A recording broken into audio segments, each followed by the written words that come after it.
A continuación comenzaremos con la clase pautada para el día de hoy.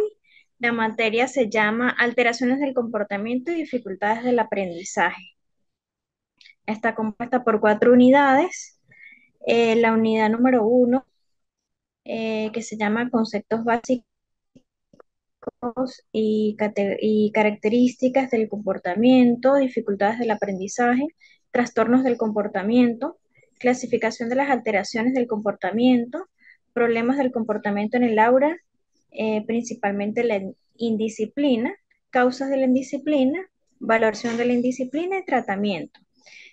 Conocer un poco sobre los tipos de comportamiento, el comportamiento agresivo, el origen de dónde viene la agresividad, las formas de actuar ante las conductas agresivas de los niños, lo que llamamos el fenómeno bullying. También está el comportamiento tímido, o timidez y baja aceptación social, las causas de la timidez, las alteraciones y el tratamiento de la timidez. En la unidad número 2 está compuesta por alteraciones de la atención, la definición, el déficit de atención en la hiperactividad, la atención y problemas de aprendizaje y el tratamiento de técnicas psicológicas de las alteraciones de la atención. Estas son las 2 unidades que vamos a ver el día de hoy. La 3 y la 4, en la siguiente lámina, aparecen como dentro de la característica de unidad.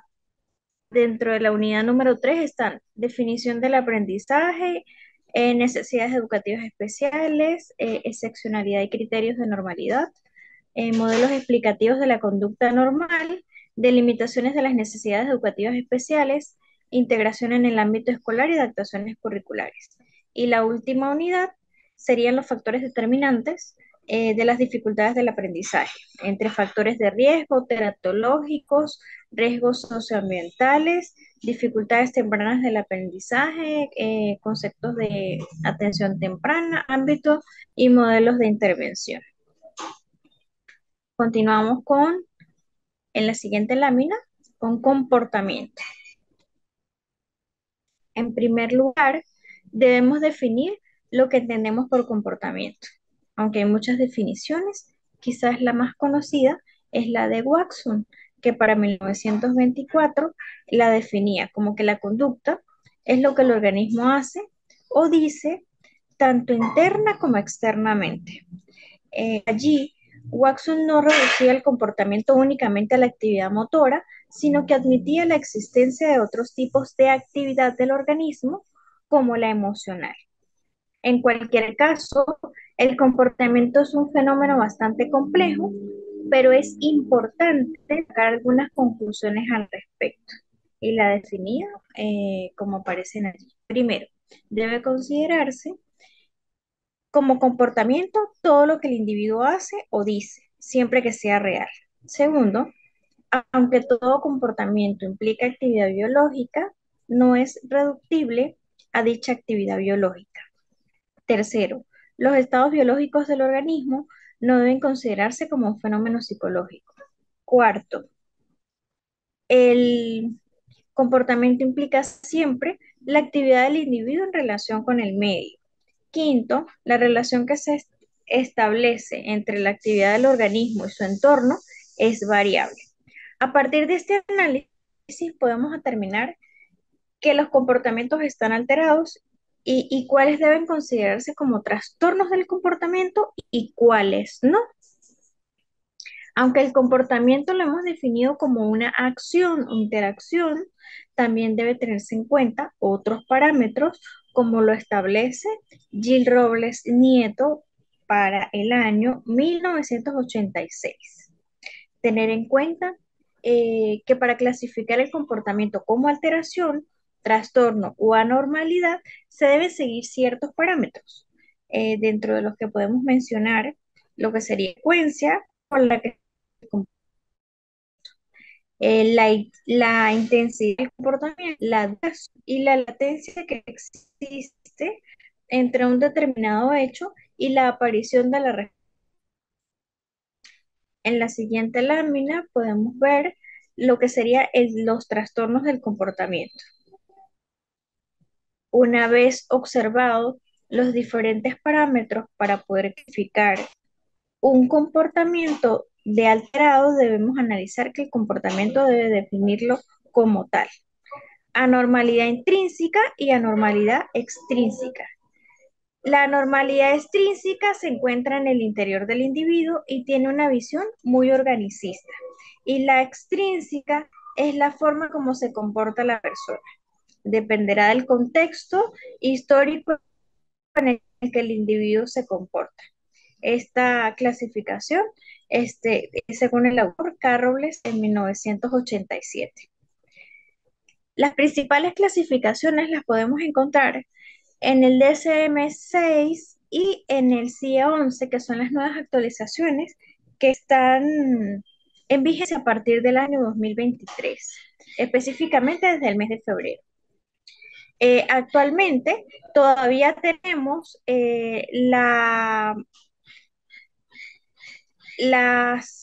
los folletos o los documentos a partir del CIE-10 y del DSM-5.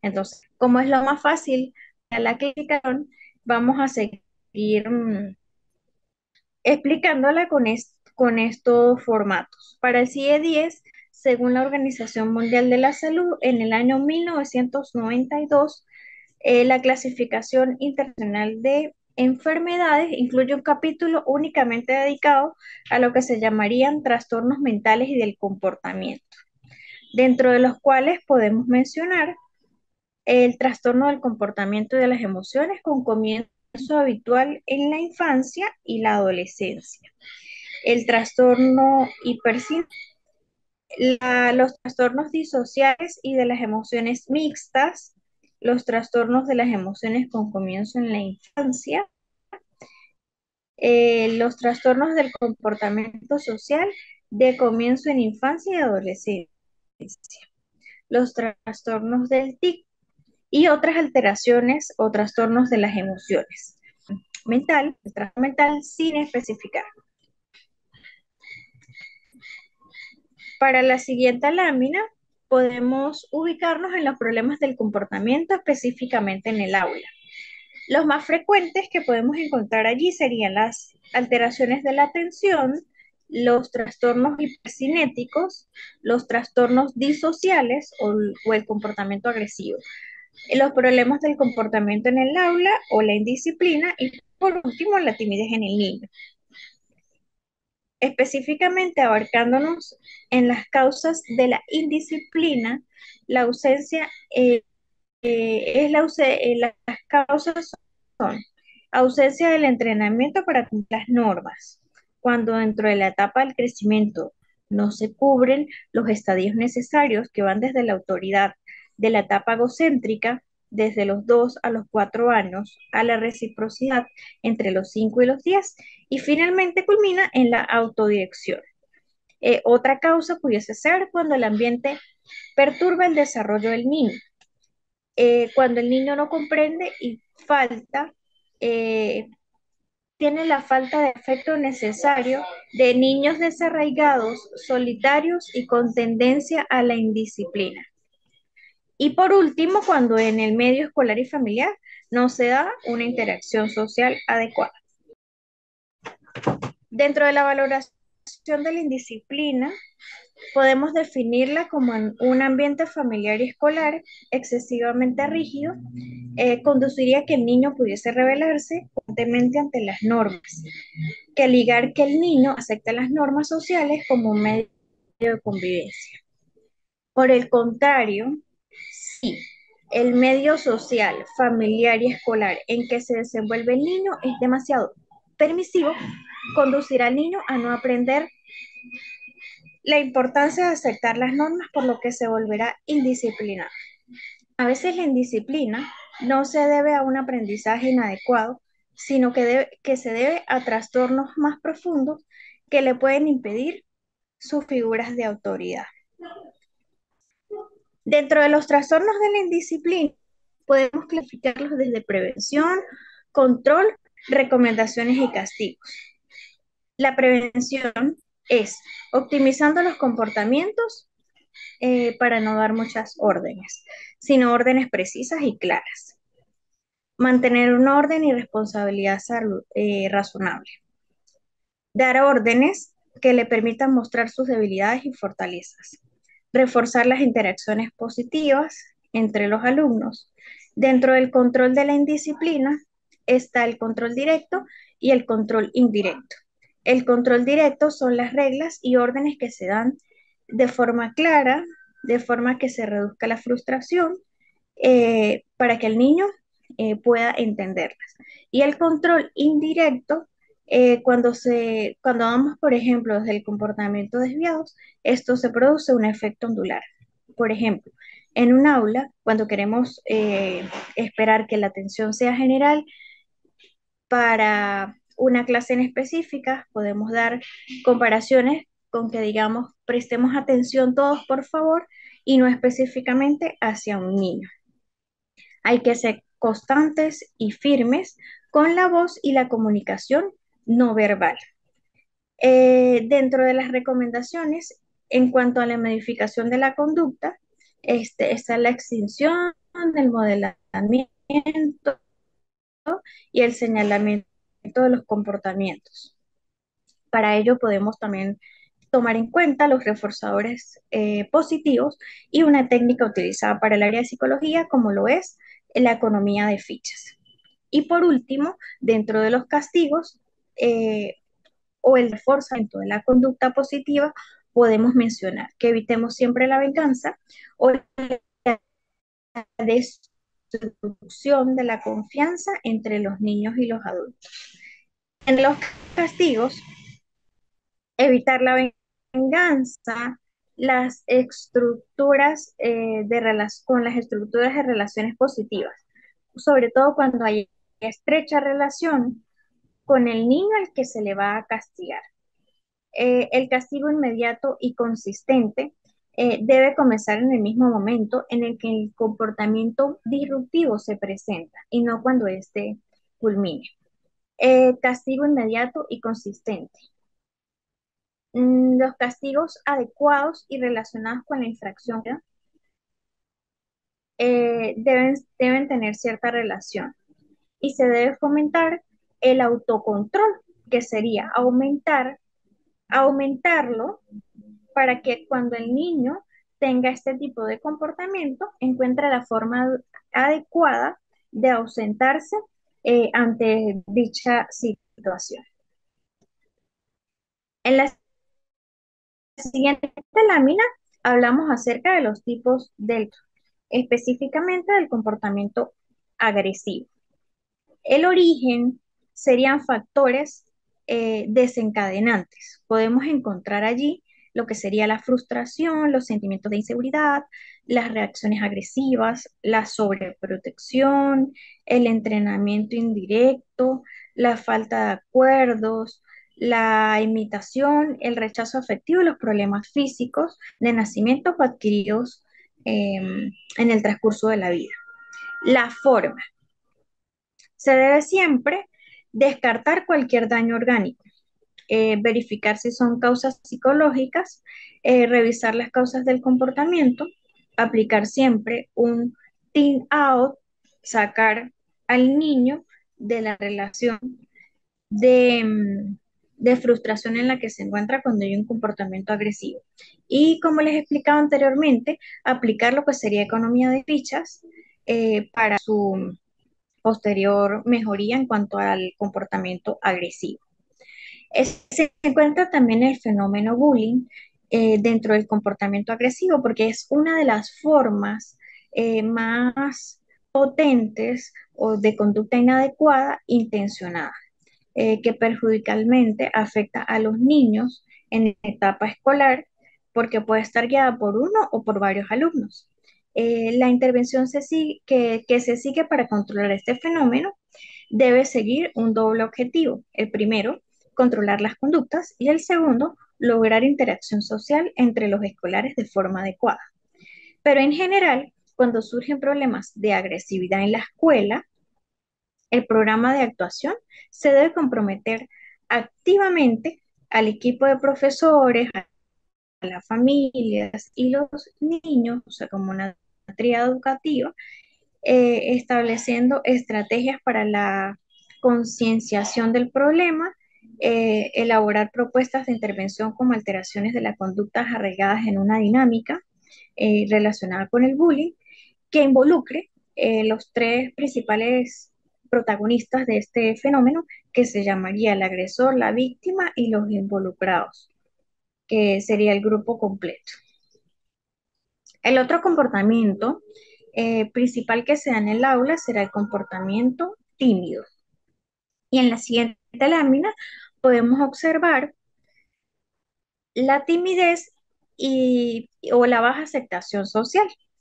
Suele suceder en niños con conducta tímida, también baja aceptación social. En la siguiente lámina podríamos observar el comportamiento tímido. Ajá. Entonces tenemos el retraimiento de tipo pasivo-ansioso, que sería el perfil de un niño que se retrae de su grupo, que se aísla a una sobreprotección negativa. El aislamiento en el niño produce retrasos por el grupo, ¿sí? La timidez temporal y está la timidez socioevaluativa. Dentro de la timidez temporal parece ser considerado un rasgo temporal el miedo a los extremos en situaciones no familiares. Y la timidez socioevaluativa es la que se presenta en situaciones familiares, considerándola un factor de riesgo para el desarrollo de problemas internalizadas. ¿Cuáles serían esas causas de la timidez? Dentro de muchos factores podemos identificarlas como la manifestación por parte de la familia de un menosprecio del comportamiento tímido del niño. A la gente, la poca sociabilidad y las causas de origen social que se ridiculiza el niño por parte de terceros. Llámese vecinos, familiares, amigos, entre otros. Las causas de origen físico o por un defecto de nacimiento adquirido.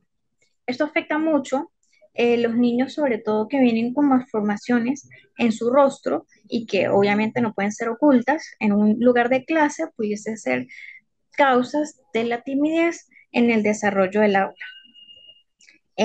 Otra de las causas podemos mencionar que son los padres extremadamente rígidos, los padres inconscientes o los padres sobreprotectores. ¿Qué podemos hacer para el tratamiento de la timidez? Bueno, entendida como un problema psicoeducativo, se puede tratar desde puntos de vista y desde lo que no se debe hacer. Entonces vamos a identificar primero lo que no se debe hacer. No se debe mostrar enfado eh, en cuanto a la agresividad ni en cuanto a la preocupación. No se debe sobreproteger las actitudes tímidas y no se debe castigar ni menospreciar o burlarse ante un comportamiento tímido. Pero, ¿qué sí podemos hacer? Sería mostrar una actitud comprensiva ante el niño que presenta este tipo de comportamiento, introducirlo gradualmente en el grupo escolar, fomentar hábitos para la sociabilidad y validar siempre de forma positiva las actitudes cuando hay relación social. Por lo menos cuando lo vemos jugando, cuando lo vemos conversando con algún otro compañero, o aunque sea con una sonrisa de aspecto natural en el que él sienta confiado dentro de su grupo de estudio. Para la siguiente lámina, abarcamos lo que serían las alteraciones de la atención, que esto ya pertenece a la unidad número 2. Podemos definirla como un proceso biológico que nos exige seleccionar, distribuir y mantener la actividad psicológica. Las características de la atención se dividen en amplitud y intensidad. La amplitud es la cantidad de información que el organismo puede asimilar al mismo tiempo y la intensidad sería la fluctuación o la fuerza con la que se pueda tener dicha atención.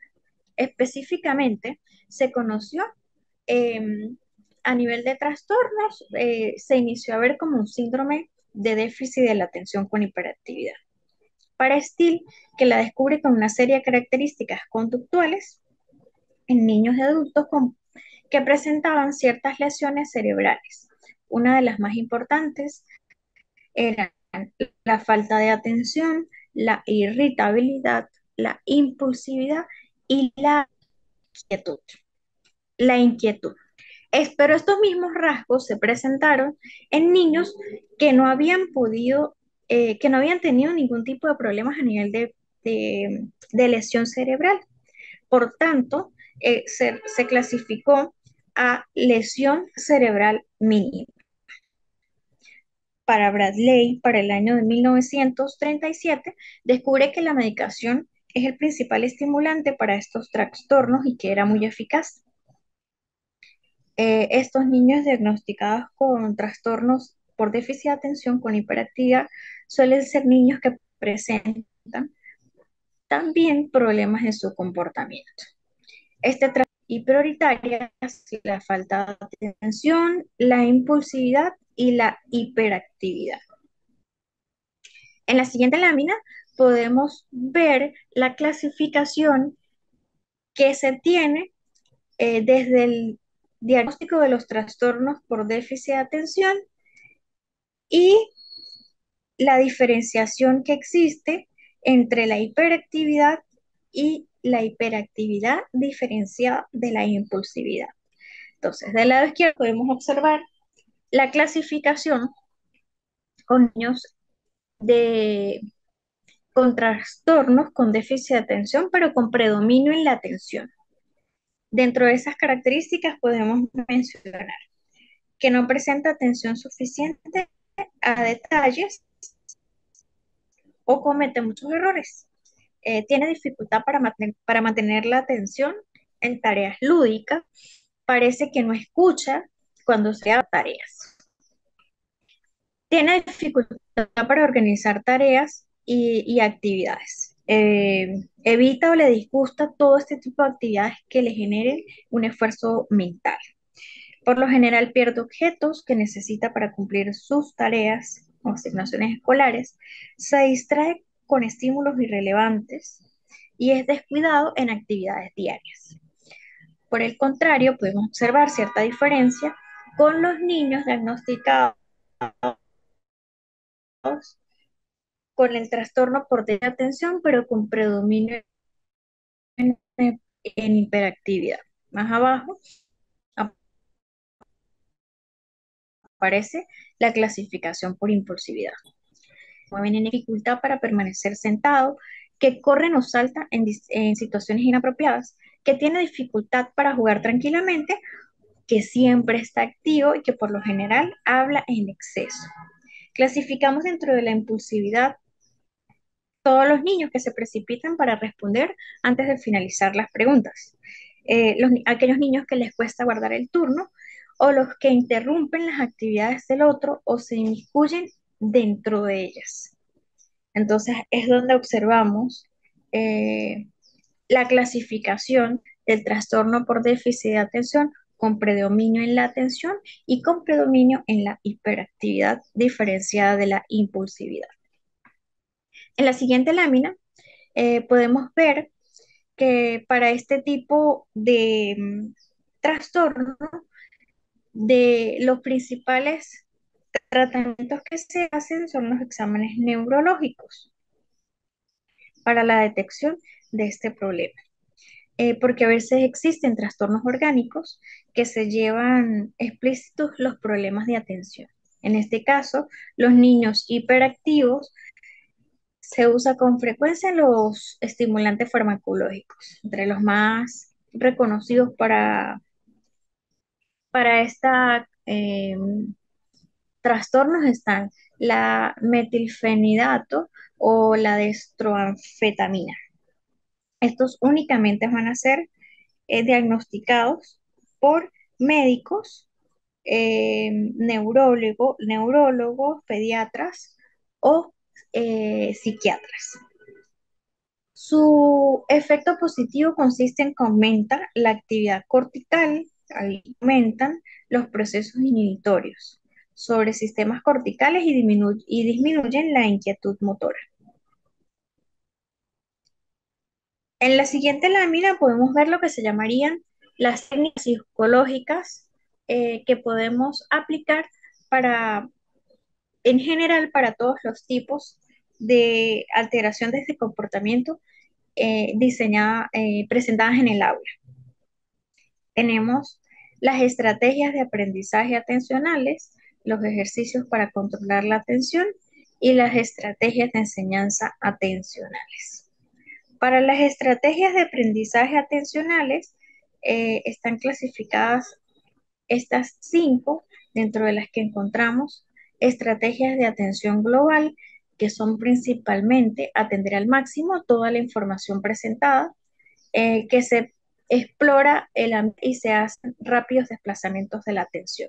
Las estrategias de atención selectiva, que se selecciona información más relevante con técnicas importantes para ellas, como son la fragmentación y el subrayado de información relevante. Las estrategias de atención dividida, que en la medida que vamos automatizando los pasos, damos estrategias que utilizamos y en las que tendremos más recursos disponibles para orientar a los niños hacia otras tareas.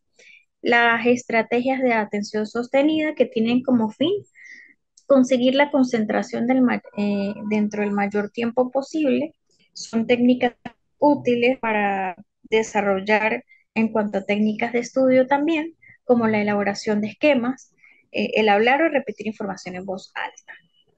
Y las estrategias de meta atención, donde hacemos un estudio de cómo funciona nuestro propio mecanismo atencional, conocerse y sacarle el mejor o óptimo rendimiento. En la siguiente lámina podemos ver lo que se llamarían ejercicios para controlar la atención, para la concentración inmediata y para el dominio de la imaginación a largo plazo. Para la concentración inmediata, hay ejercicios con recuerdo de números bajo ciertas condiciones. Damos una serie de datos, repetimos de forma única y después el niño va a ir mencionando cuáles son los números que recuerda. La siguiente actividad sería pensar en imágenes que le resulten agradables y se alternan con espacios sin pensar en nada. La siguiente actividad sería pensar en imágenes que no son agradables, alternándolas con espacios en blanco. Y otra de las actividades para la concentración inmediata sería pensar en cualquier imagen que se desee, alternando con espacios sin pensar en nada. Y para la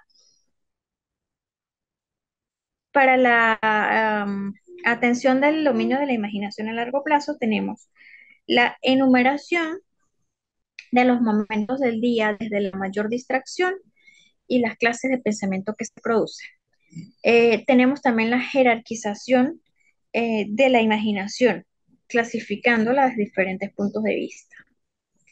Está también la elección del pensamiento, que nos distrae para controlarlo. Y por último, la autoaplicación de una relajación muscular que pudiese estar también acompañada con ejercicios de respiración.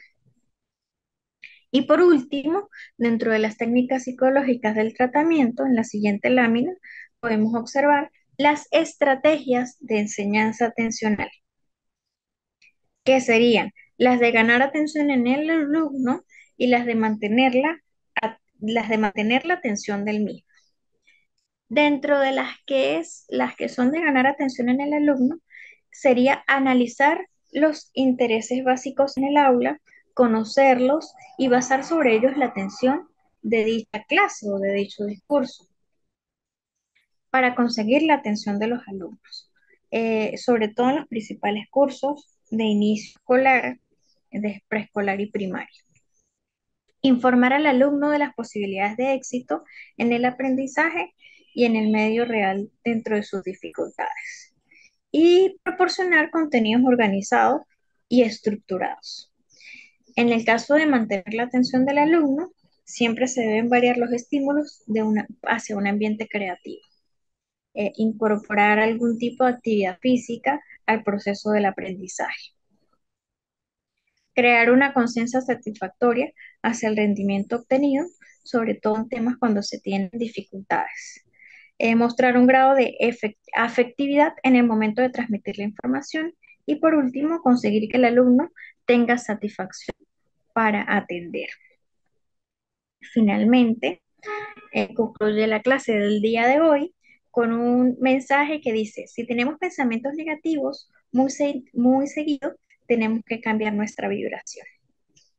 Esta ha sido la clase pautada para el día de hoy. Gracias por su atención.